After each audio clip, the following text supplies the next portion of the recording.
Et comme d'accoutumé, Mike Liral est fidèle au poste pour nos interviews de campagne. Ce soir, il reçoit un candidat Tahouira Huiratira dans la 3e section. Bonsoir Mike. Bonsoir Brandy. Effectivement, ce candidat c'est Nui Haolore. Bonsoir. Bonsoir. Vous êtes pressenti pour être le futur ministre de l'économie du gouvernement Tahouira si cette liste remporte les élections. Est-ce que vous pouvez vous présenter en quelques mots pour les téléspectateurs qui ne vous connaissent pas? Alors ça fait un peu plus de 2 ans que je suis 6e vice-président du Tahouira. En fait, on accompagne l'équipe et le président dans la rédaction. On est plusieurs à l'accompagner dans la rédaction du programme depuis quelques mois et on est là maintenant sur le terrain tous les soirs. Mais votre formation qui vous conduit peut-être à ce poste ministériel? J'ai travaillé 12 ans dans le secteur public, 12 ans dans le secteur privé. J'ai une formation essentiellement financière et actuellement je suis consultant et j'édite un magazine sur le développement durable. Alors, votre parti parle de grands travaux, mais comment est-ce que vous comptez les financer? Est-ce que c'est par de nouveaux impôts ou est-ce que c'est par l'accroissement de la dette? C'est certainement pas en empruntant 500 milliards, ça c'est clair. Non, nous l'avons dit. Vous dites ça parce que c'est quelque chose qui vous est reproché par vos opposants? C'est l'argument de campagne essentiel qui nous est opposé et c'est un peu désolant. Non, nous avons toujours dit que notre objectif principal, c'était d'abord de redresser la situation des finances publiques. C'est un élément essentiel du retour à la croissance. Donc ça passe par une réduction des dépenses publiques bien organisée. C'est pas uniquement en supprimant des postes dans l'administration, c'est en organisant, en modernisant l'administration. En réformant la fiscalité aussi, un travail important à faire. Le Tahouira a Alors, c'était une partie de ma question, est-ce qu'il y aura de nouveaux impôts? Non, pas de nouveaux impôts. En fait, on souhaite justement ne pas créer d'impôt sur le revenu, parce que c'est une des thématiques que l'on entend actuellement. On considère que l'impôt sur le revenu existe déjà au travers de la CST, et qu'il faut aménager cette contribution et faire en sorte que les tranches les plus élevées payent davantage. Ça veut dire que voilà, les hauts revenus vont être plus sollicités par l'impôt? Dans la mesure où cette contribution sert à financer les régimes sociaux, je pense que c'est vraiment un effort de solidarité qui est demandé à ceux qui bénéficient le plus de l'activité économique en Polynésie. D'accord, voilà, ça c'est une partie des ressources, donc augmentation de la CST sur les hauts revenus. Est-ce que vous avez d'autres sources de financement possibles autre que l'impôt ou que l'emprunt? Alors, on souhaite utiliser l'endettement pour financer une partie des grands travaux, mais pas uniquement. La Polynésie. À quelle hauteur à peu près?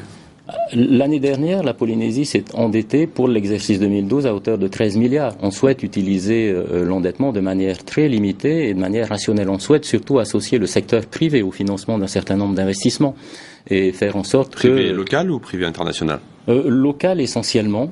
On souhaite que les entreprises locales participent. Certaines ont les moyens de financer un certain nombre d'investissements. C'est notre souhait de faire en sorte qu'elles soient davantage associées à ce programme de développement et de modernisation de la Polynésie. On revient un instant sur les grands travaux. Quels seraient ces grands travaux s'ils étaient mis en route? Essentiellement, les plus importants, bien évidemment, la modernisation de l'aéroport de Teitifaha. Il a été ouvert il y a plus de 50 ans. Et si on souhaite que le tourisme soit l'élément essentiel de notre économie, je pense qu'on a un travail important à faire de ce point de vue. Le port de Faratea aussi, en associant des opérateurs privés et faire en sorte que cet outil nous permette de mieux développer Tarawa et d'en faire le second pôle économique de Polynésie, mais aussi le logement social, mais aussi les énergies renouvelables, mais aussi les axes routiers. On a vraiment un projet d'investissement global sur les 12 années qui viennent. Et l'aéroport ou les aéroports? Les aéroports, même les petits aéroports dans les îles, il y a vraiment un travail d'amélioration de la sécurité à mettre en œuvre et proposer des infrastructures plus modernes pour nos touristes. 75% des touristes qui viennent en Polynésie se promènent dans les îles, donc c'est important. Mais pas d'aéroport international en dehors de Teitifaha? On souhaite aller vers l'ouverture à l'international de Bora Bora, mais ça va passer par des stades échelonnés et dans un premier temps faire en sorte que les jets privés puissent atterrir et avoir des prestations dignes de qualité et dignes de ce nom.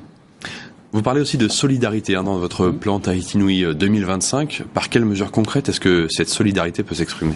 C'est le problème important. La PSG, on sait qu'elle est en difficulté aujourd'hui, aussi bien sur le plan de la santé que de la retraite.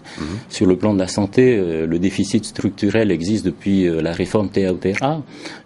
Concernant les retraites, on sait que la visibilité est extrêmement faible après 2017. Donc il y a vraiment un grand travail de ce point de vue-là. Il y a des réformes structurelles à mettre en place, mais surtout, ce qu'il est souhaitable, c'est de faire revenir l'ensemble des acteurs à la table de discussion et de négociation, ce qui n'a pas été fait depuis manifestement quelques mois. Vos détracteurs disent que pendant 20 ans, le Tahuera a mis en place un système qui a fait dépendre la Polynésie, l'économie polynésienne, des transferts de l'État, a fait vivre une économie sous perfusion.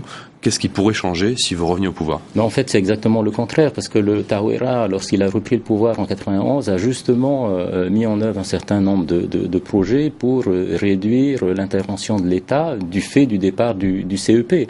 Alors c'est vrai que la période n'était pas la même. Depuis 2001, l'ensemble des économies vivent une situation difficile et un certain nombre de mesures structurelles auraient dû être prises à cette époque. Et on a connu 2004 et tout ce qui aurait dû être fait n'a pas été fait. Et on va devoir justement prendre ces mesures dans les mois qui viennent, si les électeurs nous accordent leur confiance. Nuihelo, merci de votre intervention dans le journal de ce soir. Merci. Voilà, Brandy, ce qu'on pouvait dire avec le Tahuera, en particulier sur l'économie ce soir. Merci, Mike.